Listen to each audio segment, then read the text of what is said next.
ইতিহাস থেকে শিক্ষা নেন।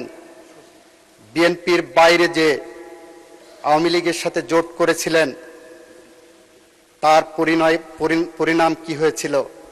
বিএনপি তার প্রতিদান দিয়েছিল, আপনাদের ফ্ল্যাগ দিয়েছিল। আওয়ামী লীগ প্রতিদান দিয়েছে, আপনার নেতাদেরকে ফাঁসির কাস্টে ঝুলিয়েছে।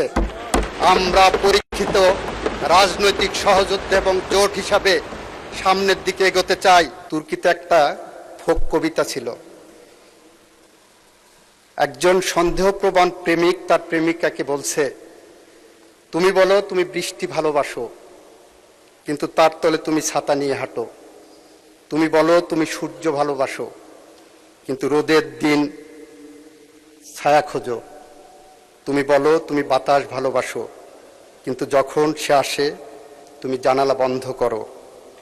তাই আমি ভয় পাই যখন তুমি বলো তুমি আমাকে ভালোবাসো। মানে স্পিকার, যখন ওনারা বলেন জুলাইকে ভালোবাসেন এবং গণভোটের মধ্যে প্রতারণামূলক প্রশ্ন অন্তর্ভুক্ত করা হয় এবং সেইটা নিয়ে রাজনীতি করা হয়, তখন আমাদের ভয় লাগে এটা কি জুলাই চেতনা বাস্তবায়ন নাকি অন্য কোনো পথে হাঁটার সুর? মাননীয় স্পিকার, সেই কারণে আমি আহ্বান জানাবো, আসেন না জুলাই চেতনাকে ধারণ করে ফ্যামিলি কার্ড কর্মসূচিকে কিভাবে দুয়ারে দুয়ারে পৌঁছানো যায় সেই পথ ধরে হাঁটি। আসেন না জুলাইয়ের চেতনা ধারণ করে বাংলাদেশের কৃষকের হাতে কৃষি কার্ড পৌঁছে দিই। আসেন না জুলাইয়ের চেতনা ধারণ করে বাংলাদেশের যে ইমামটা প্রতি সপ্তাহে কারো না কারো বাড়ি তাকে আশ্রয় নিতে হয় খাওয়ার জন্য, তার পাশে দাঁড়াই।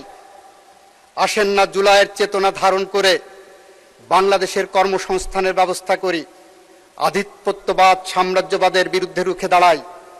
আসেন নৈরাজ্যবাদের বিরুদ্ধে যেভাবে সংগ্রাম করেছি সেই সংগ্রামের পথ ধরে হাঁটি। ইতিহাস থেকে শিক্ষা নেন।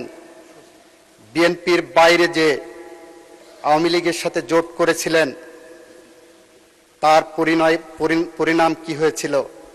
বিএনপি তার প্রতিদান দিয়েছিল, আপনাদের ফ্ল্যাগ দিয়েছিল। আওয়ামী লীগ প্রতিদান দিয়েছে, আপনার নেতাদেরকে ফাঁসির কাস্টে ঝুলিয়েছে।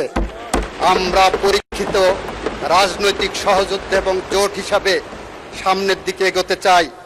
জুলাইকে ধারণ করে আসেন বলি, আবু সাইদ মুগ্ধ, আমাদের যে শেষ হয়নি এখনো যুদ্ধ।